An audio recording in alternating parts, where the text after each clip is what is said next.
Israel is trying to import their fascism into our culture and our society in the right wing. And Elon Musk is more than happy to speak out and help them do that. So this is one of the protests in Tel Aviv. There are Jewish people who live in Israel who are not for the slaughter and the genocide of the Palestinian people. Israel and Zionism is fascism.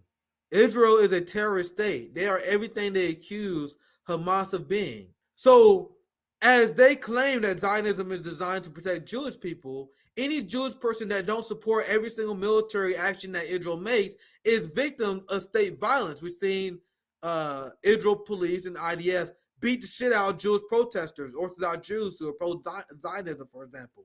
Now, here is a protest, pro-peace protest, where the Israeli police is checking.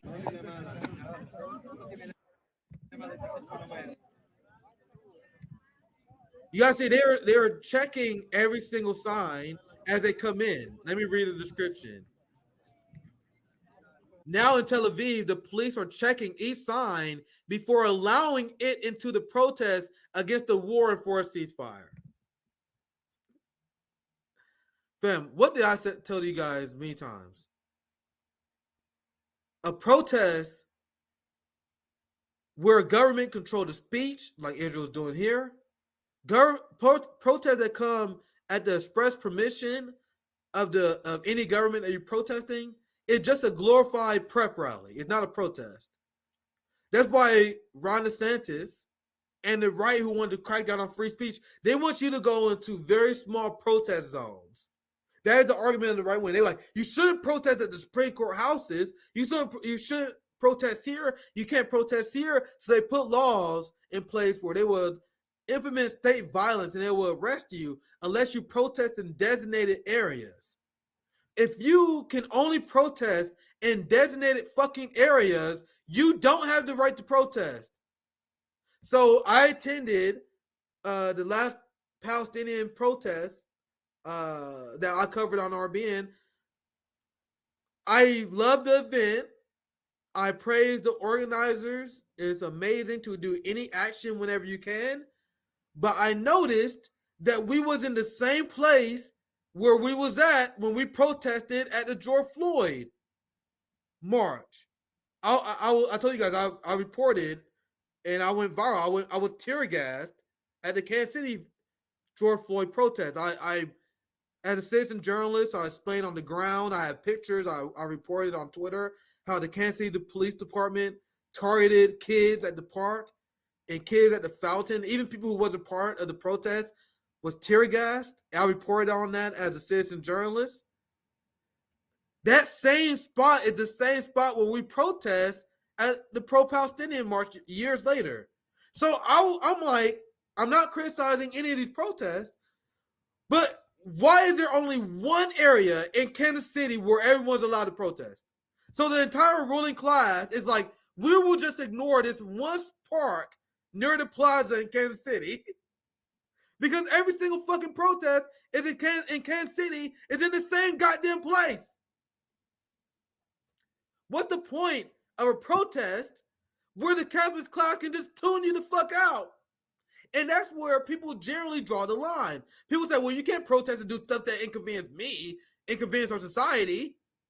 Well, if people can just ignore it, and the ruling class can just ignore it, there's no point in the protest. So technically what people are doing is a glorified prep rally. I'm not saying it's bad, but you guys see how the United States implemented this from Israel? So this is just another example of Israel cracking down on the free speech of Jewish people, thus endangering Jewish people in the world. So this will be the last receipt I do today. I wanted to keep it 90 minutes max for the Saturday streams. I'm already getting tired. You guys can tell. I said it multiple times this stream. Said it at the beginning of this new hysteria that started October 7th, as everyone was condemning Hamas, as people who even I like and got this issue right was distancing themselves from Hamas. I was explaining to people that don't trust nor believe the premise that Israel is feeding you about Hamas. Everything that Israel tell you about Hamas is a projection. The same way that everything the United States tell you about their enemy is projection. Everything that George W. Bush Jr. told you about the terrorists that he was hunting down, Al Qaeda and Saddam Hussein, was a projection of the United States. These terrorists are uniquely evil because they torture and kill civilians, as the United States torture and kill civilians. So Israel, United States, they share the same propaganda techniques. They are masters of projection. So I don't set the premise of what Hamas is, because everything they tell you about Hamas is actually Israel. And I can show you 1,000 receipts. I'm actually cutting this segment a little bit short. This is an unhinged Israeli host that is threatening the world and threatening to destroy anyone who opposes Israel. Now, if your mind is still colonized, you still have racist tendencies, I want you guys to picture this guy in the most stereotypical view of what the establishment paints as Hamas. Like, imagine the most stereotypical caricature of what you think Hamas is, right? Substitute that image with this guy, and imagine how Western media will react if Hamas was saying what this guy is about to say. I'm explaining to you. אנחנו באים לעזה, אנחנו באים ללבנון, אנחנו נבוא לאיראן, אנחנו נבוא לכל מקום. תביאו... He said we coming to Gaza, we coming to Lebanon, we coming to Iran. So this talking about global conquest by Zionism here. Can you imagine how many we are going to kill? He says. בחשבון כמה אנחנו הולכים להרוג מכם, וכמה אנחנו הולכים לבצע בכם על כל אחד מ-1,300 האנשים שרצחתם, שדדתם. לא ראיתם מספרים כאלה בדברי ימי האומה הערבית. אני מעדכן אתכם שזה בא. למקרה שאתם מבולבלים, אני מעדכן אתכם שזה בא. מספרים שלא דמיינתם שאפשרי. He's not, I'll show you it will come if you're only listening. It will come in numbers that you won't even believe. And he's saying, like, bro, you think we did shit before? You guys don't understand what we are about to do to you motherfuckers. They want you to believe this is how Hamas speak, right? This is Zionist. Why? How do you think the Luckid party got in power? They have the popular sentiment among Israelis that was exposed by Abby Martin, and we showed you guys how young people call for the carpet bombing of Gaza.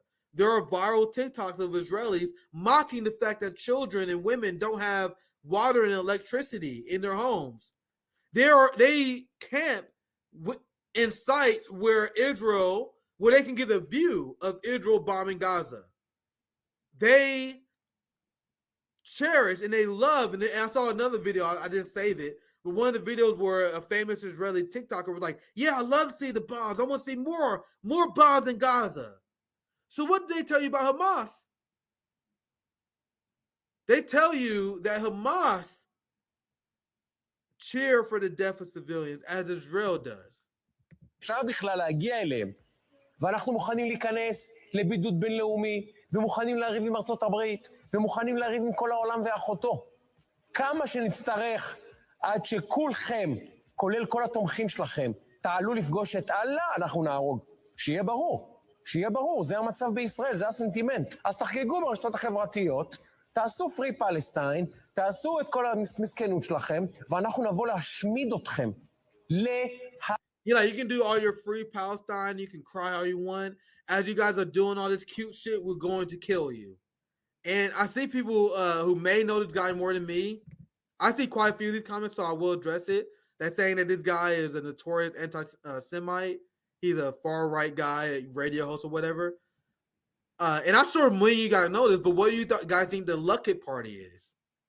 The entire Luckett Party is an anti-Semitic, extreme ethno-fascist party. So, yes, this guy is extreme, but this ideology that this guy is repeating is commonplace among Israel. I might have misread that comment, but I see people saying that this guy is an extremist, but the extremists run Israel. That's my point.